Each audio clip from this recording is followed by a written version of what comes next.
À la croisée des chemins.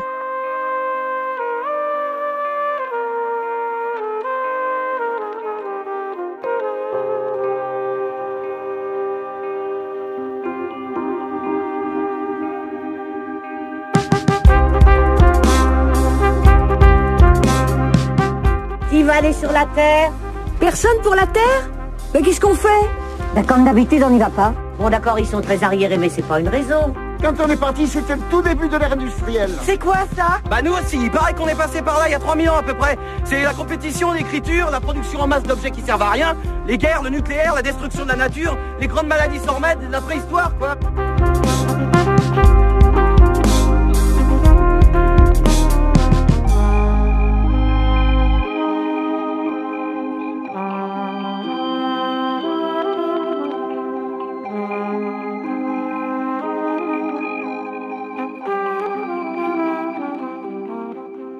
Bonjour à tous et bienvenue dans cette nouvelle émission d'À la croisée des chemins. Bonjour Caroline, bonjour Chloé. Bonjour. Alors, ce mois-ci, nous abordons le sujet du féminin. Effectivement, nous sommes au mois de mars et au mois de mars, le 8 mars dernier, il y avait la Journée internationale du droit des femmes. Donc, on a mis la femme à l'honneur dans notre émission ce mois-ci. Eh bien, ce qu'on va faire, c'est qu'on va tout de suite vous lancer l'interview que nous avons fait pour cette émission. Nous avons rencontré Mathilda. Mathilda, qui est une Moon Mother. Vous allez comprendre en écoutant l'interview ce que c'est qu'une Moon Mother et qui va vous expliquer un petit peu tout ça. Nous reviendrons en cours d'interview, vous apporter quelques petits compléments et nous repartirons avec Mathilda pour la fin de l'interview. On se retrouve tout à l'heure et on vous souhaite une bonne écoute.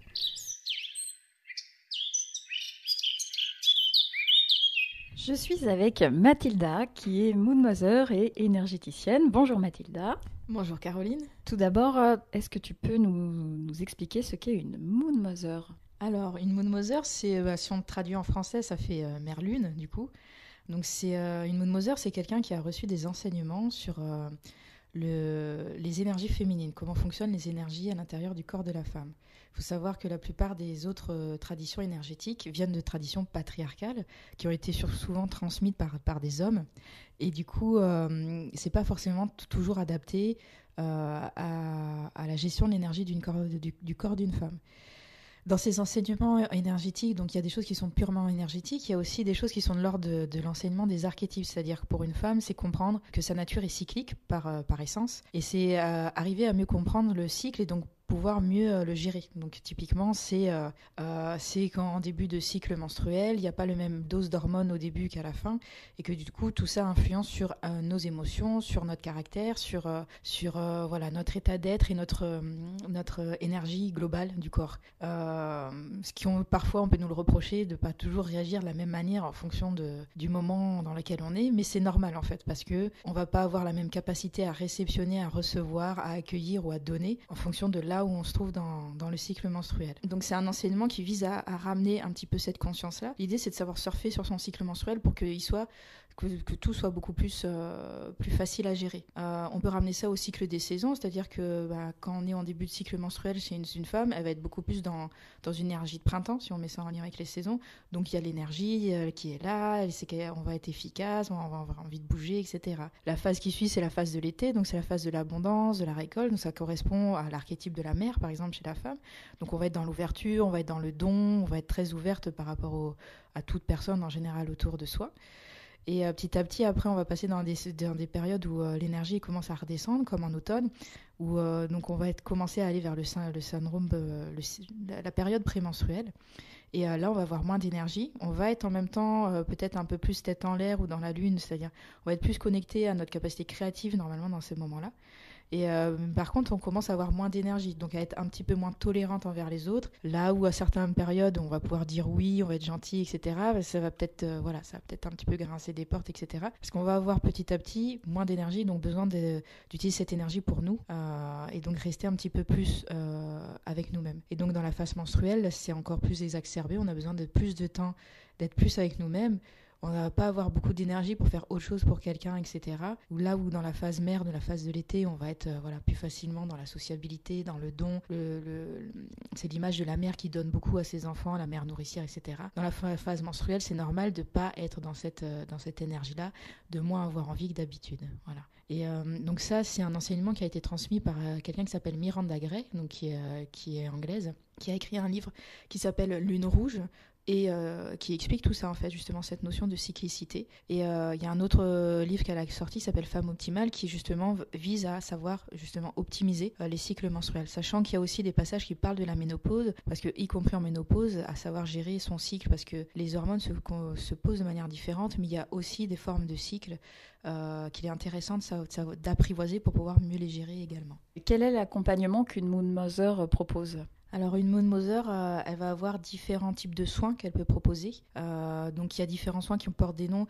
On parle beaucoup d'utérus. L'utérus étant compris comme un centre énergétique, pas que comme l'organe utérus. On va considérer que l'utérus, ce centre énergétique-là, comme ce que disent les traditions hindoues ou chinoises, c'est le centre énergétique du corps. Donc d'où l'importance de l'accompagner, de le gérer, de le soigner, etc.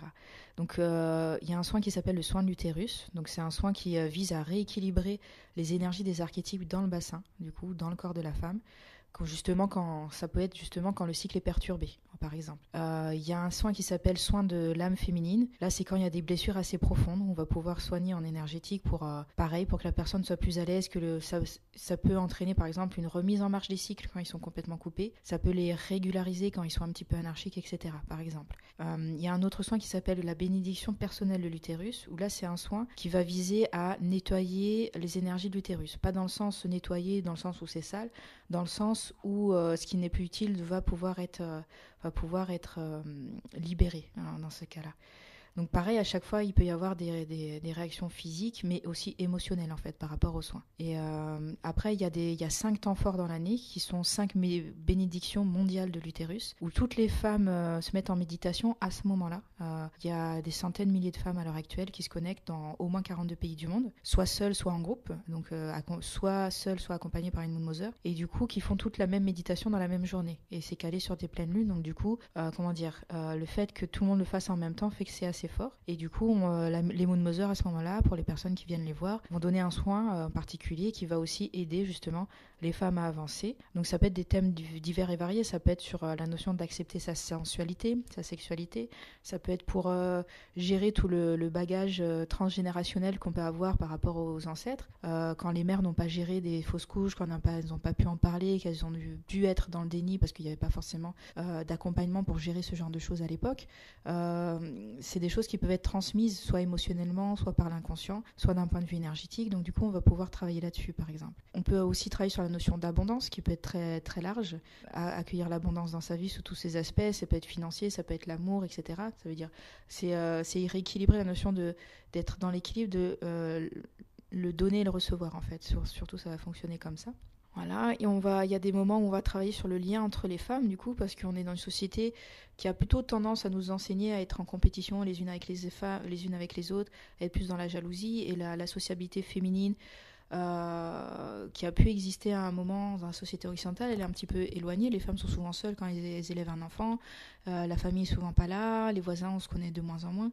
Donc voilà, ces choses-là qui ont pu exister dans la société avant se sont un peu perdues. Donc l'idée c'est un petit peu de remettre ça en place et sortir surtout de la notion de compétition qui est peut-être une vision des choses peut-être plus masculine, parce que les femmes à chaque fois qu'elles se réunissent souvent on se met en cercle, voilà, dans tous les mouvements qui se remettent en place. À l'heure actuelle c'est vraiment cette notion de se mettre en cercle et cette énergie féminine là, c'est vraiment on est tous sur un pied d'égalité. Donc on sort de la notion de compétition qui est portée par le monde un peu capitaliste, de nous comparer, etc. Et même la personne, enfin moi en tant que Moon Mother, la personne qui va animer, initier, elle se met au même niveau que les autres, c'est-à-dire elle fait partie, elle a son chemin de femme, elle a son travail à faire comme les autres. Mathilda, est-ce que tu peux nous donner ta définition du féminin ? Alors pour une moon mother, c'est-à-dire on va considérer les choses d'un point de vue énergétique. On va considérer que l'aspect féminin, sachant que chaque personne a un aspect féminin, une femme a un aspect féminin plus développé, mais l'homme a aussi une polarité féminine comme une polarité masculine. Le féminin et chez l'homme et chez la femme, ça va être plutôt une capacité d'accueil en fait. Ça serait, pour reprendre l'anatomie, ça serait l'image du bassin pelvien en fait, qui dans le bassin, comme chez l'homme comme chez la femme, forme comme un bol ou comme une coupe qui pourrait réceptionner en fait des énergies. Et donc dans ce sens-là, le féminin, ça serait la capacité à réceptionner, la capacité d'accueil dans la vie de tous les jours, la capacité par rapport à un homme qui va être plus lui dans l'action, les qualités masculines vont être plus de l'ordre de l'action, de mettre les choses en marche, de concrétiser, de matérialiser, bricoler, etc. pour revenir à des choses plus concrètes et matérielles. Et chez la femme, ça va être vraiment une notion d'accueil. Ça va être aussi relié à l'intuition, parce que plus on est dans l'accueil et moins on va y réfléchir avec notre cerveau conscient, et plus on va être connecté à l'inconscient et tout ce qui peut passer comme message de l'inconscient ou des rêves, du domaine des rêves dans ces cas-là. Tout à l'heure, tu as parlé de l'archétype de la mère. Alors, c'est quoi ces archétypes ? Alors les archétypes, c'est quelque chose qui a été développé au 19e siècle, j'allais dire le siècle dernier, mais au 19e siècle, à part Carl Jung, du coup, qui a travaillé au départ avec Freud, mais qui s'en est un petit peu détaché pour proposer des approches un petit peu différentes. C'est lui qui a développé un petit peu tout ça. Après, je suis pas psychologue, donc c'est vraiment quelque chose qui vient de ce domaine de la psychologie, voire de la psychanalyse. Et l'idée, ça serait que ça soit c'est des sortes de constructions mentales, en fait, auxquelles on va pouvoir s'identifier. Donc là, les Moon Mother et Miranda Gray, dans le domaine du féminin, on va parler de l'archétype de la jeune fille, de l'archétype de la mère, de l'archétype de la sorcière ou de l'enchanteresse, et de l'archétype de la vieille femme, de la sage-femme. Sage-femme, pas celle la sage-femme qui accouche, mais la femme qui est sage, dans ce sens-là. Et du coup, l'idée, c'est qu'il y a ces 4 archétypes qui tournent comme les 4 saisons, en fait, au cours du cycle menstruel en permanence. Et l'archétype, c'est une construction mentale qui, une fois qu'elle est identifiée, va permettre de pouvoir s'identifier. Derrière ces archétypes, il y a des correspondances techniques d'un point de vue hormonal, puisque les poussées d'ostrogène ou de progestérone, etc., ne sont pas du tout les mêmes en fonction d'eux, et c'est relié au fait qu'on a de l'énergie ou pas, bien que ce soit chaque cycle et chaque femme est unique, donc forcément il y a des différences pour chaque personne, mais disons que c'est comme un cycle normatif sur lequel on va pouvoir s'appuyer pour mieux comprendre en fait comment notre corps fonctionne. C'est les archétypes, ça va être important aussi dans la construction de la personne. Par exemple, pour une petite fille, c'est par exemple savoir que sa mère est sexuée. Par exemple, une mère qui ne montre pas du tout son côté femme, du coup la petite fille ne va pas intégrer le côté mère-femme du coup. Donc tout ça en fait c'est pour dire que la notion d'archétype participe à la construction de la personne. Voilà. Où là les petites filles elles sont confrontées à des stars de la chanson qui vont être très femmes, voire hyper dans la sexualisation, mais ça ne va pas être lié du tout à l'archétype de la femme. Donc c'est-à-dire il va y avoir un petit peu des dissociations de je ne peux pas être tout ça à la fois. Et l'idée de l'enseignement des archétypes, c'est de comprendre que il y a tous ces archétypes-là, j'en ai cité 4, mais on peut aller en chercher d'autres aussi. On peut aller chercher l'archétype de la guerrière, parce que parfois dans sa vie, une femme a besoin a parfois des combats à mener, donc a besoin d'être ferme aussi. On emploie le mot magicienne pour la capacité à transformer, créer, etc. Donc ça concerne les artistes, mais pas que. On a tous notre capacité à créer dans notre quotidien. Et donc pour une petite fille, ça va être important de comprendre qu'une femme, ça peut être tous ces archétypes à la fois. Dans la construction d'identité, c'est avoir la liberté de se définir en tant que femme telle qu'on veut. Après, on choisit, chaque personne choisit ce qu'elle veut faire, mais du coup, présenter tous les éventails de qu'est-ce qui est possible en tant que femme, voir, comprendre qu'un mélange des genres est peut-être possible et que chacun choisit, comme pour les femmes, comme pour les petits garçons, c'est intéressant aussi, voilà. Donc du coup, l'archétype, ça va être des images métaphoriques qui vont aider à comprendre tout ça, aider à comprendre comment nous, on fonctionne, accueillir le fait que pendant la période du syndrome prémenstruel ou pendant la période prémenstruelle, les émotions vont être beaucoup plus présentes que d'habitude, on va être beaucoup plus émotionnel. Voilà, c'est assez connu pour une femme enceinte, mais c'est pareil au cours du cycle et c'est en lien avec les hormones, etc. Donc le fait de le savoir, c'est bien pour la femme, c'est bien aussi pour la personne en face, savoir que oui, il y a des réactions qui ne sont pas toujours les mêmes et que c'est normal. L'année 2017 a été marquée par une actualité forte, notamment par le biais de Balance ton port et MeToo, sur la libération de la parole féminine. Donc en tant que Moon Mother, tu animes des cercles de parole. Est-ce que tu constates aussi dans tes cercles ce besoin et cette libération de la parole? Parce que des cercles, il y en a eu de tout temps, mais on a quand même l'impression qu'il y en a de plus en plus et qu'il y a vraiment ce besoin de sororité, également de se retrouver et d'échanger et de partager les propos autour du féminin. À mon sens, c'est l'émergence de tout un travail qui a été fait en amont. Donc il y a ce travail autour du féminin, ce qu'on peut appeler le féminin sacré aussi. Donc c'est tout le mouvement ce qu'on appelle les tentes rouges ou les cercles de femmes qui a démarré aux États-Unis surtout, qui a rencontré la tradition amérindienne, puisque les femmes se sont toujours rencontrées, mais sous cette forme-là. On va dire que c'est depuis les années 90. Ça a démarré un petit peu dans les 70, mais depuis les années 90, ça a vraiment pris de l'ampleur. C'est des espaces où tout peut être entendu. Donc on pose justement le fait d'être entendu, le fait d'être écouté en bienveillance, sans aucun jugement. Et je pense que ça a pu participer de la même manière qu'au niveau des associations qui travaillent sur le féminin, sur le féminisme, sur les violences faites aux femmes. Il y a un énorme travail qui a été fait par des groupes de parole, de la même manière où là, c'est vraiment la libération de la parole qui a été faite. Donc pour moi, ça fait un certain nombre d'années, aussi parce que, étant touchée par une maladie qui s'appelle gynécologique, l'endométriose, j'ai été confrontée, moi, à ce tabou-là, en fait. Et ça fait déjà plusieurs années qu'il y a des associations, des personnalités publiques qui ont fait en sorte qu'on puisse en parler. C'est-à-dire maintenant, un journaliste peut parler des règles, alors que je pense qu'il y a 15 ans, c'était quasi impossible, en fait, d'aborder ce sujet-là. Donc il y a vraiment... donc les règles, c'est juste un aspect du féminin, mais ça permet de lever le tabou sur tout un tas de choses.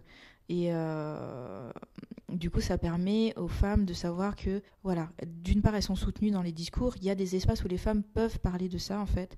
Là où, quand on prend la parole en public, souvent, voilà, il y a d'autres discours qui peuvent venir, qui peuvent remettre en cause, etc. Après, c'est évidemment, ça montre que la société, il y a une faiblesse de la société ou un échec de la société pour qu'on soit obligé de passer sur la place publique pour pouvoir dire les choses. Ça veut dire aussi qu'il y a un système judiciaire, il y a un climat social, etc., qui fait qu'on se sent coincé d'une certaine manière pour arriver à MeToo et Balance ton porc, que je n'ai pas trop aimé parce que c'est agressif et même s'il y a des choses à dénoncer, on ne pourra pas construire la paix ou des nouveaux paradigmes relationnels sur de la colère, en fait.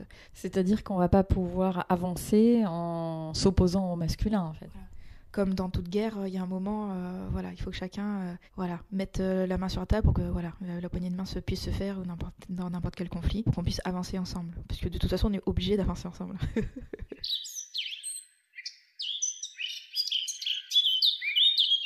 Alors, nous allons faire une petite pause musicale. Et alors, Caroline, qu'est-ce que tu nous proposes d'écouter aujourd'hui ? Il y a une chanson de circonstance sur les cercles de femmes. Donc, c'est Circle of Women de Nalini Blossom.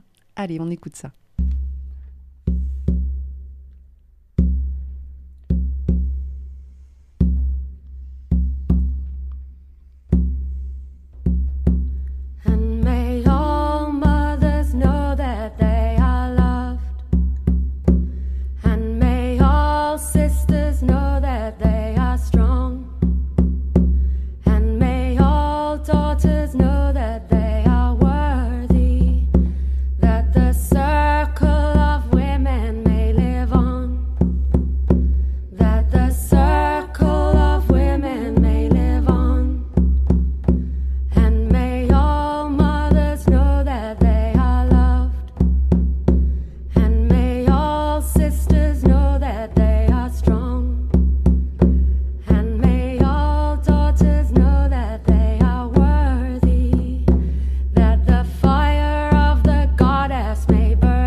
circle of women may live on, and may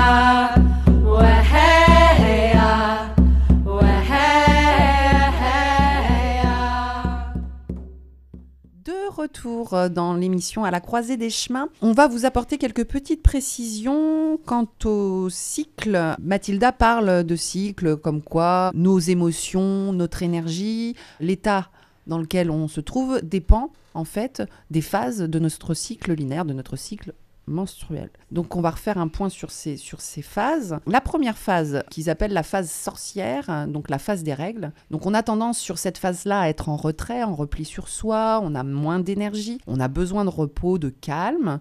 Donc c'est une période où dans la mesure du possible, il faut pouvoir prendre soin de soi et se reposer. Vous avez la phase post-règles. Donc dans cette phase-là, l'énergie remonte, la vigueur, la confiance revient. Alors c'est une phase où on peut faire du sport et s'organiser et bouger. On a la phase d'ovulation, donc ce qu'ils appellent la phase mère. Dans cette phase, on se sent forte, on est énergique. C'est la phase où nous avons des pulsions sexuelles, le plaisir d'aider, la créativité, l'enthousiasme. Donc, dans cette phase-là, c'est une phase où on peut faire des rencontres et c'est une phase où on est plutôt, où notre partie créative, elle en parle Mathilda dans son interview, où c'est une partie où on a tendance à être un peu plus créatif. Et enfin, vous avez la phase de l'enchanteresse, donc c'est la période post-ovulation et avant les règles. Donc c'est une phase où on a une énergie débordante, intolérance aux banalités, forte créativité, accroissement des intuitions, agitation, colère, hyperactivité mentale. Et donc c'est une phase où on conseille de décharger son énergie en préparant la phase sorcière, la phase des règles. Bon, alors, ça peut ne pas paraître très clair, tout ça, mais il y a des petites infographies, des petites BD, des petites choses comme ça qui expliquent un petit peu mieux, en fait, par des images. Et Caroline, tu as trouvé une petite BD là-dessus qui est assez intéressante et qui image très bien ces cycles-là. Oui. Alors, il s'agit d'une petite BD d'Artmella, qui est une jeune illustratrice. Donc, on le mettra sur la page. Ça s'appelle « Le pouvoir de tes cycles ». Donc, pour reprendre d'une façon imagée les 4 phases, elle compare ça avec une surfeuse. Donc, pour elle, la phase 1, c'est la prise d'élan. Donc, c'est juste après les règles. Ah oui, donc moi, je suis pas partie dans le bon sens. C'est pas grave. On est décalé. Donc, c'est quand les hormones et l'énergie remontent. La phase 2, c'est quand on se dresse sur sa planche. Donc, c'est le moment du pic d'ovulation. Les hormones sont à leur comble. Nous sommes radieuses, rayonnantes, sensuelles, pleines d'empathie. La phase 3, c'est quand on est dans le tube de la vague. C'est sombre, on voit tout ce qui ne va pas et en même temps, on a plein d'idées nouvelles qui viennent. Et enfin, la phase 4, on se pose sur la planche. Donc, on se pose sur la planche pour attendre la prochaine vague. Les hormones ont chuté, c'est le moment des règles. Dans cette petite BD-là, ce qui est intéressant aussi de dire, c'est que Artmella met le doigt sur quelque chose d'important. Elle dit qu'en termes de management, faire des plannings à la semaine pour des femmes, c'est pas très judicieux. Et ça pourrait être super efficace de faire des plannings au mois, en fait, en prenant en compte ces différentes phases-là. Donc effectivement, on se rend compte finalement avec ce cycle, quand on comprend un peu le cycle féminin, que les états d'émotion des femmes à certains moments sont liés au cycle. Et on trouvait ça assez important quand même de rappeler aux femmes que des fois, elles ont des états d'émotion, des états d'être qui ne sont pas dus à... C'est pas dans leur tête, en fait. C'est pas de l'humeur. C'est pas de l'humeur. C'est de l'hormone. Voilà, c'est de l'hormone. C'est pas du psychologique. C'est que c'est vraiment. C'est physiologique. C'est physiologique. Il se passe quelque chose dans notre corps qui fait que on est dans. Et malheureusement, je pense qu'il y a beaucoup de femmes qui n'ont pas conscience de ça. Et je pense que ça pourrait aider plein de gens à mieux appréhender ses émotions, ses colères et toutes ces choses-là, si on avait vraiment conscience de ce genre de ce cycle-là, en fait. Donc, c'est ce qu'on fait. On diffuse cette information. Voilà. Et ce qui est essentiel, c'est de le transmettre aux jeunes filles. Qui, voilà, du exactement. coup, ont commencé à prendre conscience de leur cycle et quelque part prendre conscience des différentes phases de son cycle et des archétypes, c'est prendre conscience de son potentiel. Et ben justement, ces cycles, en fait, c'est quelque chose qui est très difficile à appréhender, même pour les spécialistes. Par exemple, pour les médicaments, ils sont systématiquement testés sur les hommes, vu qu'il n'y a pas cette variation hormonale, donc c'est beaucoup plus simple pour évaluer l'effet d'un médicament. Et de ce fait, en fait, on ne connaît souvent pas les effets secondaires des médicaments sur les femmes, ou même comment ils agissent. Et c'est à tel point qu'on se rend compte aujourd'hui que je crois pour les infarctus ou les AVC, ce ne sont pas les mêmes symptômes chez les hommes que chez les femmes. Parce que, en fait, la femme, d'un point de vue médical, pour tout ce qui n'est pas gynécologique, est très peu étudiée à cause de son cycle. D'accord, c'est que c'est trop compliqué. C'est pas un bon étalon en fait pour leurs tests ou des choses comme ça. Ouais. C'est trop compliqué cette prise en compte des hormones, ces influx hormonaux en fait. Et du coup, moi, je voulais rebondir sur ce que tu disais, Caroline, parce que justement, tu parlais des jeunes filles à qui il faut apprendre, en tout cas, à comprendre leur cycle. Et bien justement, Mathilda, elle en parle dans la deuxième partie de l'interview.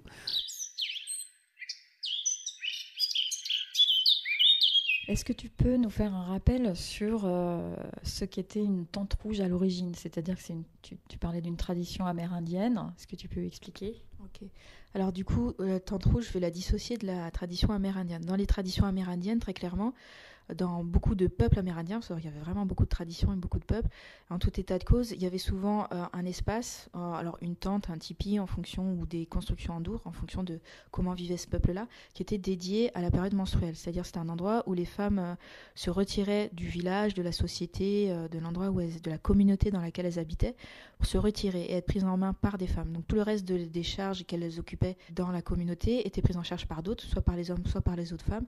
Et pendant ce temps-là, elles étaient en repos, en fait. Elles pouvaient s'occuper d'elles-mêmes. Et ces peuples-là prêtaient beaucoup attention à ce que pouvait dire une femme au retour de cette retraite, entre guillemets, de ce temps. Ils considéraient que la femme était très connectée. Donc ils écoutaient beaucoup les rêves de la femme pour la communauté. Ils pensaient que la femme pouvait capter des choses du domaine du rêve, de l'inconscient, importantes pour elle-même, mais aussi pour tout le reste du groupe. Et ce qu'on a appelé la tente rouge, en fait, c'est un mouvement donc de cercle de femmes, de cercle de parole, sous des tentes rouges, et qui a trouvé d'abord son origine dans un livre qui a été écrit. Donc le livre s'appelle Tente rouge, il est trouvable en édition poche à pas cher du tout. Et donc dans ce livre, il est raconté comment ça se passait à des temps peut-être qu'on pourrait rapprocher à des temps bibliques, pas forcément bien situés historiquement. Donc en tout cas, c'est un peuple nomade qui se balade. On va dire peut-être vers entre 500 ans avant Jésus-Christ ou 1000 ans avant Jésus-Christ, avec une tente pareille qui est réservée pour les femmes. Donc dans une société qui est très patriarcale et parfois très dure et violente avec les femmes quand même, dans ce livre tel que c'est romancé. Mais il y a cet espace-là dans lequel les femmes se retrouvent et passent tout un tas de rituels ou de passages très importants de leur vie. Les accouchements se font là, les premières règles, les premiers enseignements sur ce que c'est d'être une femme, etc. Il y a les transmissions de femme à femme, de la grand-mère aux tantes, etc. Voilà. Et ce livre-là a donné cette impulsion, ce livre-là qui parle pas de femmes forcément de manière très positive, parce qu'on est dans une époque où voilà, la vie n'est pas forcément très tendre avec les femmes, mais ça, le côté d'avoir un espace dédié aux femmes, où les femmes prennent soin d'elles entre elles, ça a donné cette impulsion-là en fait. Et ça, du coup, ce mouvement-là a démarré aux États-Unis.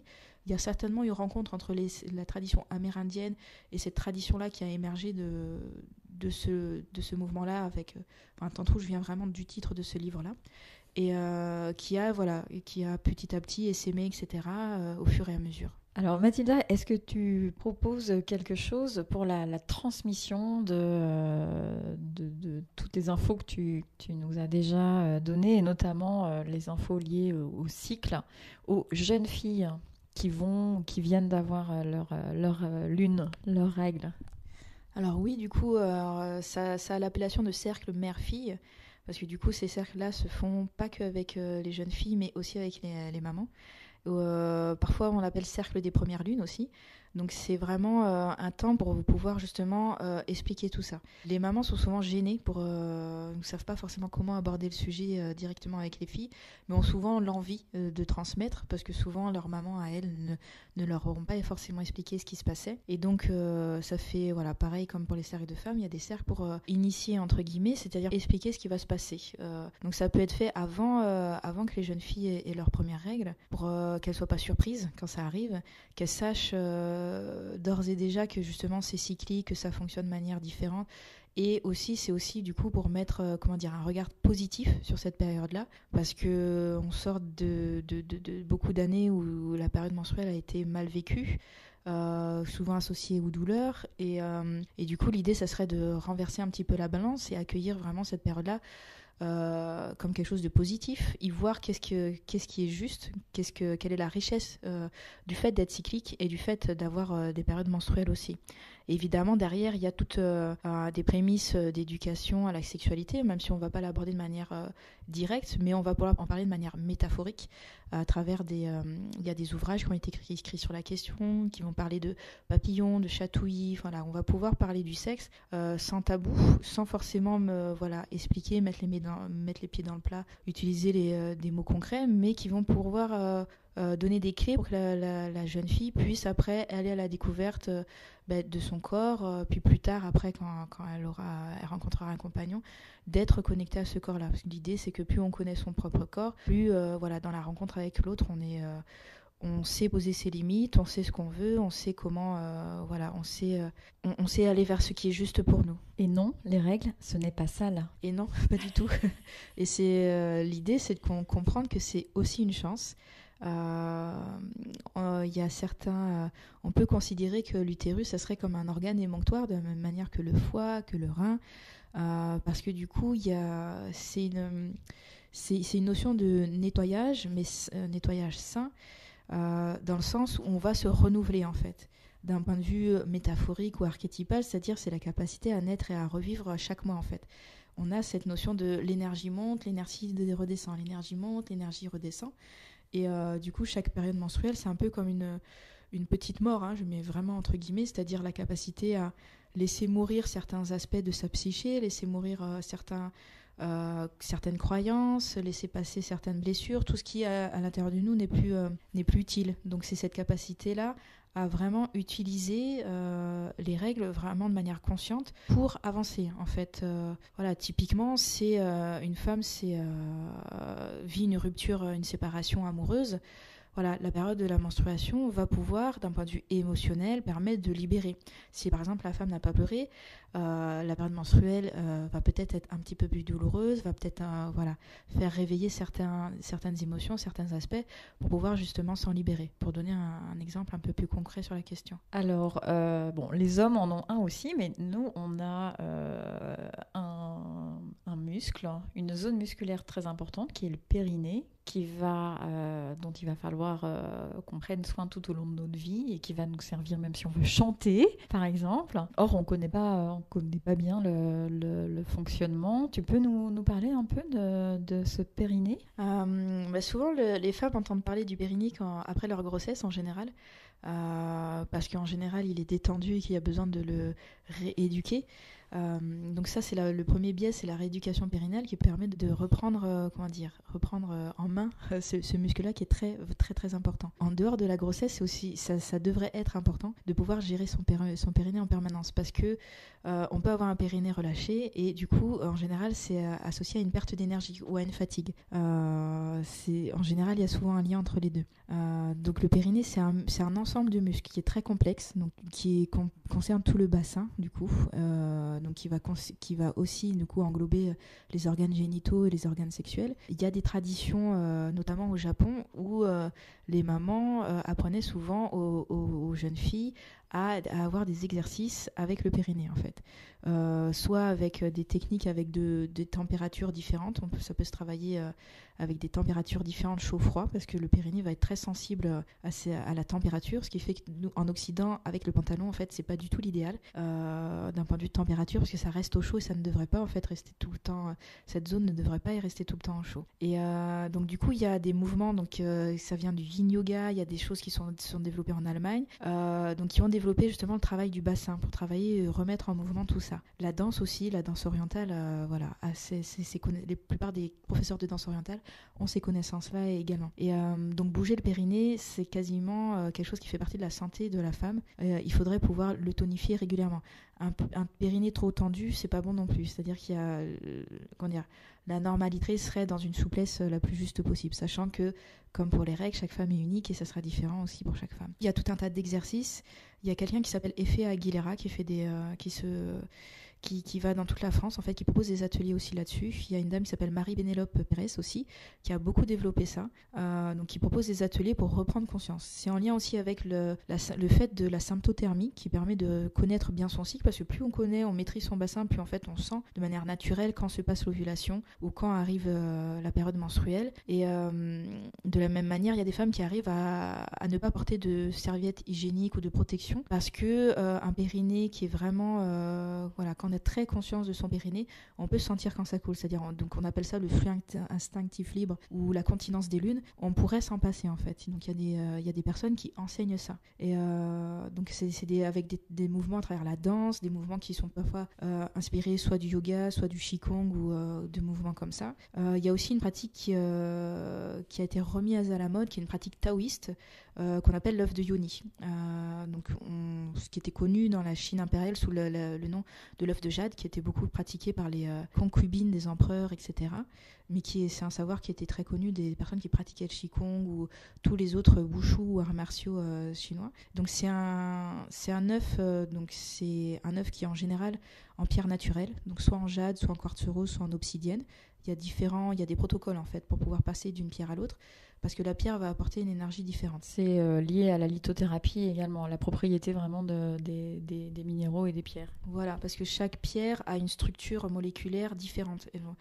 Le quartz rose va se différencier du jade, par exemple, parce que quand on va zoomer au niveau moléculaire, les molécules ne vont pas être organisées de la même manière. Donc du coup, ça va avoir un impact d'un point de vue de l'onde vibratoire au niveau du corps humain qui va le porter. Et donc l'œuf de jade, il va avoir plein de bénéfices possibles, mais justement, comme on parlait de périnée, de pouvoir justement tonifier le périnée, déjà en prendre conscience, voir la complexité des muscles qui les composent. Ça me permet de reprendre contact avec tous ces muscles-là, pouvoir les différencier, etc.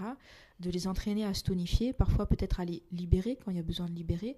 Et comme les pierres sont porteuses d'énergie de particulière, de lithothérapie, parfois de guérison, ça va pouvoir permettre de libérer le bassin. Il faut savoir que l'endroit où la femme engramme le plus les mémoires, du coup, ses propres mémoires quand elle vit un traumatisme, ou les mémoires de la lignée féminine quand il y a des traumatismes qui n'ont pas été gérés par les mères, les grand-mères précédentes, ça va souvent s'engrammer au niveau moléculaire, au niveau du bassin, soit au niveau justement de ce muscle pelvien, au niveau de l'utérus, du muscle pelvien, et par des os du bassin également. Donc tout l'intérêt de bouger, mettre en mouvement, tonifier le périnée.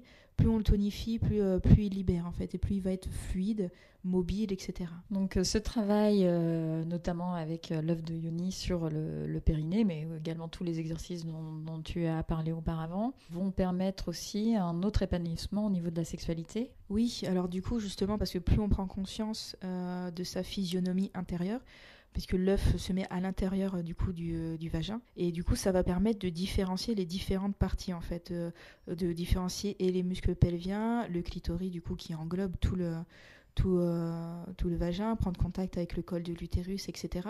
Ça va permettre de sentir en fait de manière différente, peut-être d'être beaucoup plus dans l'accueil, dans la réceptivité des sensations, permettre d'avoir plus de sensations, et aussi soi-même en fait de pouvoir contracter différentes parties du vagin. Du coup, qui va permettre dans le rapport sexuel, d'un point de vue personnel en fait, dans sa propre sexualité, de pouvoir sentir plus de choses, et dans le rapport avec un homme aussi de pouvoir s'amuser entre guillemets à des pratiques un petit peu différentes, peut-être un petit peu plus lentes, pouvoir expérimenter différentes choses. Et voilà, si jamais le sujet vous intéresse, vous voulez creuser, je vous invite à aller rechercher les ouvrages de Mantak Chia, du coup, M-A-N-T-A-K, plus loin C-H-I-A, donc voilà, qui maîtrise les arts martiaux à un niveau très très important, et qui donc transmet toutes ces notions-là, en fait, d'énergétique, d'œuf de Yoni, etc. Donc il a un centre qui s'appelle Tao Garden en Thaïlande. Néanmoins, on trouve en France des personnes, y compris dans la région, qui ont été formées de ce côté-ci, et qui peuvent transmettre tous ces savoirs-là, en fait.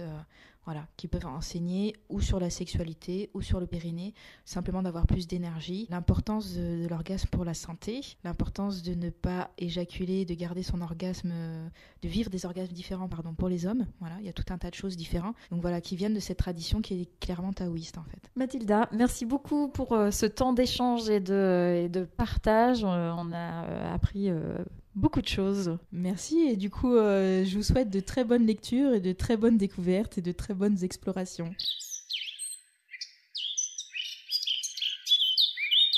On va s'écouter un autre petit morceau de musique et c'est toujours Caroline qui nous propose. Qu'est-ce que tu nous proposes pour ce deuxième morceau, Caroline ? Un morceau de Laboratorium Priesny, Ulysses.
Dans l'émission À la croisée des chemins, donc vous venez d'entendre Mathilda qui vous a tout expliqué sur le féminin, la Moon Mother et tout ça, vous en savez plus sur le cycle. Maintenant, vous allez tout comprendre sur le cycle des femmes.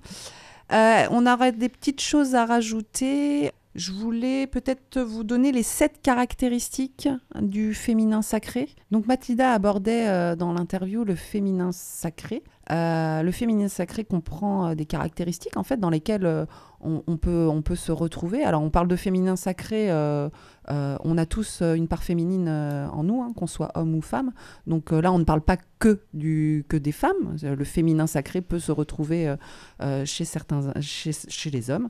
Donc les 7 caractéristiques dans lesquelles on peut se retrouver, c'est que la valeur n'a rien à voir avec la valeur de notre valeur n'a rien à voir avec notre sexualité. On n'a pas forcément le désir de compétition. C'est cultiver notre part de féminité et de ne pas rejeter les qualités féminines. Se préoccuper de son impact sur le monde. Pas besoin du regard de l'autre pour aimer son corps. Chercher l'alliance avec le masculin sacré. Alors là, on est rentré dans le féminin. Donc effectivement, que tout ça soit ensemble, le masculin sacré, le féminin, l'harmonie en fait entre le masculin et le féminin, et comprendre le but spirituel de la relation amoureuse, Et la 7e caractéristique, c'est la spiritualité, la recherche de l'évolution constante, en fait. Caroline emploie le mot de lithothérapie durant l'interview de Mathilda. Sophie, tu nous expliques de quoi il s'agit ?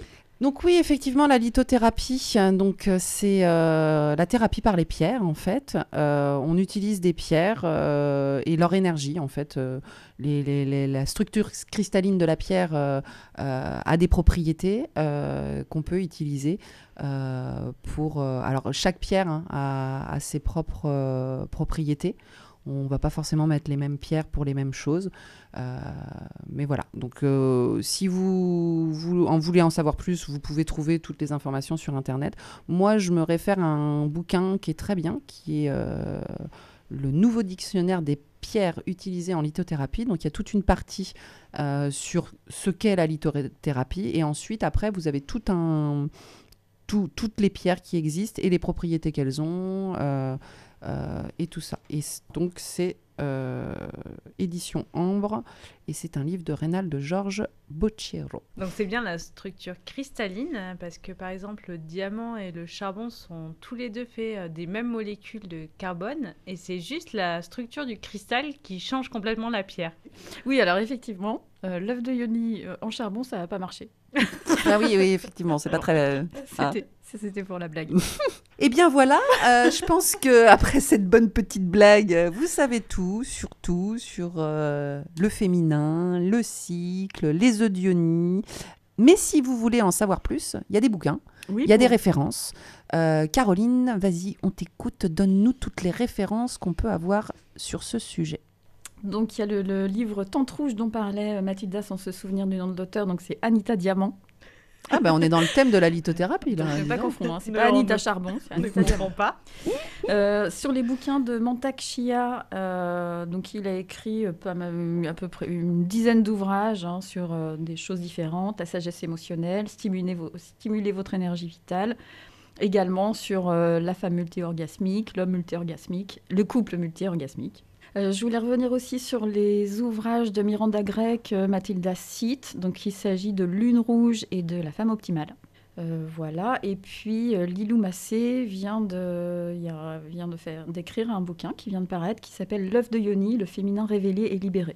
Pour les petites infos, vu qu'on est dans les cycles lunaires, il y a un événement qui s'appelle l'effet lune qui se déroulera le 26 mai au Jardin des Compagnons. Oui. Donc c'est toujours sympa.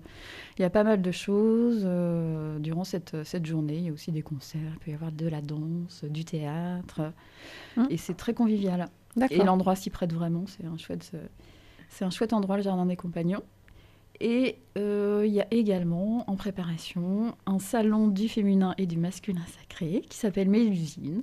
C'est la 2e édition et ça se déroulera le 23 et le 24 juin à l'écolieu d'Aubigny.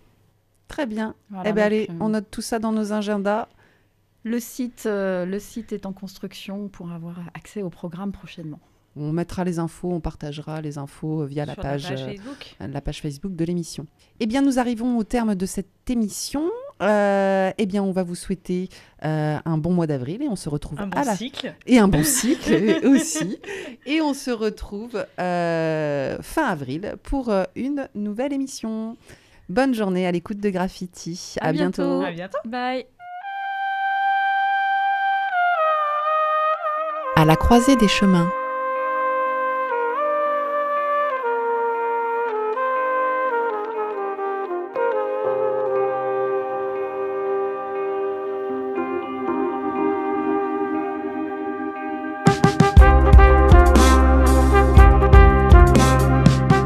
Qui va aller sur la Terre?